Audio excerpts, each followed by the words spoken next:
Bonjour les amis turfistes et bienvenue sur la chaîne Nico Quintet Prono. On se retrouve ce samedi 13 janvier pour la vidéo sur le cheval de dernière minute de ce Quintet Plus, le prix de Croix. Une course réservée aux 5 ans, sans plafond de gain. On a vraiment les meilleurs J à l'heure actuelle quasiment. On va aller voir un petit peu quelles sont les cotes avec la confirmation du grandissime favori, le 15 Joshua Tree, qui part en dessous d'une cote d'égalité. C'est-à-dire il rapporte pour 10 euros, 17 euros gagnant, 1,70 donc pour 1 euro. Ensuite, on bascule tout de suite au-dessus des 10 contre 1. Forcément, il attire tout l'argent, il prend tout l'argent avec dans un mouchoir de poche, on va dire 4 chevaux qui sont là pour profiter d'une moindre défaillance. S'il tentait, on peut espérer en avoir une. Avec du plus riche au plus jeune, le 18 Joviality à 12 contre 1, Just Gigolo à 12 contre 1, J'aime le foot à 14 contre 1 et le 8 Justin Bold à 13 contre 1. Donc ça fait 18, 17, 13 et 8 en dessous du 15 donc. Et après, on passe la barre des 20 contre 1. On a une confirmation avec cet Italien. Le 5 Desiderio Desi et le 9 Jack Tonic aussi, qui est chuchoté on va dire. On a également au-dessus des 20 contre 1, le 16 Just Love You, mais qui reste ferré, ça on l'a déjà dit dans la vidéo que je vous ai fait hier. Vous avez cette vidéo là, samedi 13 janvier, où je vous livre la grille des partants, la synthèse de la presse, mes fantômes, 7, 10, 14, mon pronostic avec, je vous fais 8 chevaux parce que tout simplement, c'est comme ça que font tous les pronostiqueurs. Ils piquent, ils donnent un jeu de 8 chevaux, mais surtout derrière, c'est plutôt, je vous explique pourquoi je mets ces chevaux-là. Je fais le papier et après, c'est à vous de faire votre choix en fonction de vos intuitions, votre propre étude, comment vous voyez la course. Ensuite, je vous livre à chaque fois le béton pour finir dans les 3 premiers. Le 15, donc là le copain pour finir dans les 5 premiers, une bonne base de jeu, on va dire, dans Quintet, 2 sur 4. Le coquin belle cote, c'est celui qui va casser les tickets de tout le monde sauf les nôtres. La déception, j'ai pris un risque en mettant Just Love You. Voilà, ça c'est sur la vidéo du 13 février. Je reprends l'analyse des cotes. Donc Just Love You, quand même en dessous des 30 contre 1. Et juste en dessous des 30 contre 1, on a 2 chevaux, le 4 Di Lucamo et Bengan. Un petit peu surprenant, mais c'est peut-être la drift de Mathieu Abrivard et l'entraînement de Daniel Reden qui est quand même assez suivi. Et je dirais qu'après, on a éventuellement le 11 Jakarta Després, éventuellement le 12 Jack Strip, et après, ce sont des gros outsiders. Le 1, on rappelle, il est non partant, le 2 Diva Del Ronco, le 3 Jewel Candlefac qui est quand même très abandonné finalement, le 7 Deuzak, le 10 Global Dancer, et le 14 Jean Balthazar. Donc 1, 2, 3, 4, 5 chevaux très abandonnés sur 17 partants, ça en fait 12.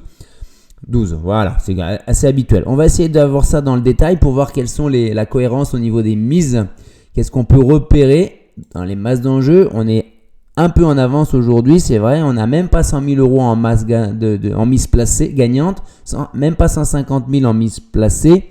Et 1 300 000 au Quintet Plus qui sont misés. Malgré tout, on va avoir des enseignements intéressants à trouver quand on va sur Jeu Simple, où on va essayer de comparer les mises gagnantes entre elles. Là, on vient de le faire. C'est logiquement les mêmes choses que ce que je viens de dire au niveau des cotes.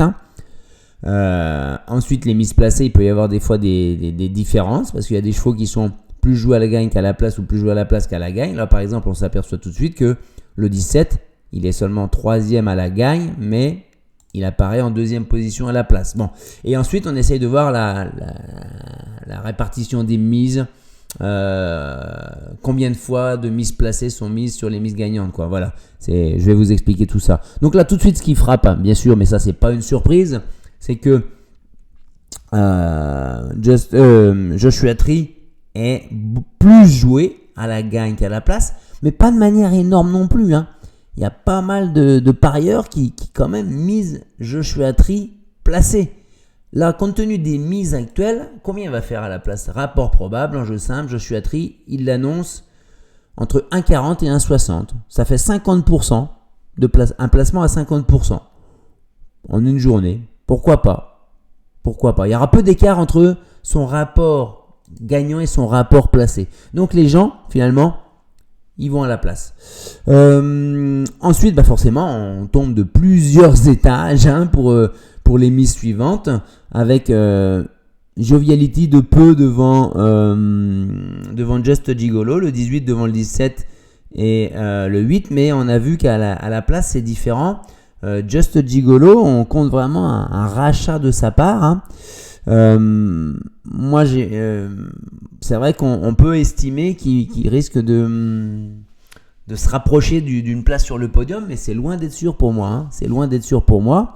Il avait vraiment manqué de ça. Maintenant, Haller, quand il se fait une erreur, il corrige, hein. Maintenant, il y a un autre objectif dans 15 jours aussi. Donc, sans être à 100%, est-ce que ça lui sera suffisant pour rentrer sur le podium ? Voilà, parce que quand même, regardez la proportion là. Si on regarde cette proportion là, 15 340 divisé par 5 900, on est à 2,6 fois les mises gagnantes. Donc, alors là, c'est pas étonnant non plus parce qu'on a un cheval qui chope toutes les mises à la gagne.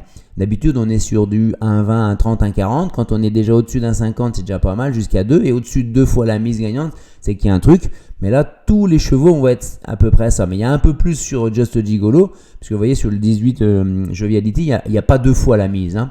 Les mises gagnantes, il n'y a pas 2 fois en mise placée, hein. Pareil, il y a la même chose sur le 8, Justin Bolt. C'est vraiment le profil de cheval pour prendre une deuxième place, hein, une place sur le podium placée. Voilà, ça serait Justin Bolt. Voilà. Ensuite, c'est J'aime le foot qui arrive juste après. Et le 18 Joviality, vous voyez, il n'est pas très très joué finalement à la place, hein. C'est peut-être pas encourageant non plus pour Joviality. Deuxième à la gagne, parce qu'on voit que c'est une jument de classe. Mais à la place, regardez, elle finit finalement 5e, hein. Et c'est J'aime le foot qui prend une 4e place en mise placée. Et ensuite, après, je dirais pas que c'est anecdotique, mais par exemple, Jack Tonic, on voit que c'est quand même un cheval qui peut être irrégulier, qui n'est pas forcément prêt. Bon, les mises correspondent à ça un peu, hein. Quoi vous dire ? 2 choses. Pour ceux qui sont ce qu'on appelle des matelassiers, qui veulent des petits gains avec peu de risques, c'est le jour, hein, pour jouer le 15 Joshua Tree à la place. Éventuellement, hein, moi ce n'est qu'une observation que je fais, ce n'est en aucun cas un conseil de jeu. Ensuite, franchement, les mises n'indiquent pas grand chose. Donc là, j'aurais tendance à venir vous confirmer le 13. J'aime le foot à la place avec Antoine Lérété qui pense que le cheval est sur la montante, qui va faire sa course. Est-ce que David Thomas va lui trouver le bon parcours ? J'espère qu'il va le mettre en tête et qu'il va garder une place dans les 3. Sinon, il risque de se faire toiser. Voilà. Donc, on va dire en cheval de dernière minute pour aujourd'hui, le 13. J'aime le foot. L'indice de confiance n'est pas super élevé là-dessus, hein. Franchement, aujourd'hui, difficile. Voilà. À bientôt. Dans l'après-midi, je vous fais la vidéo pour le 14, dimanche 14, avec le prix de Belgique. Je vous ai déjà mis par exemple de côté 4 chevaux. Ça commence à venir. Ça sera là dans l'après-midi. Allez, bye bye. On s'abonne et on récompense la chaîne. À bientôt.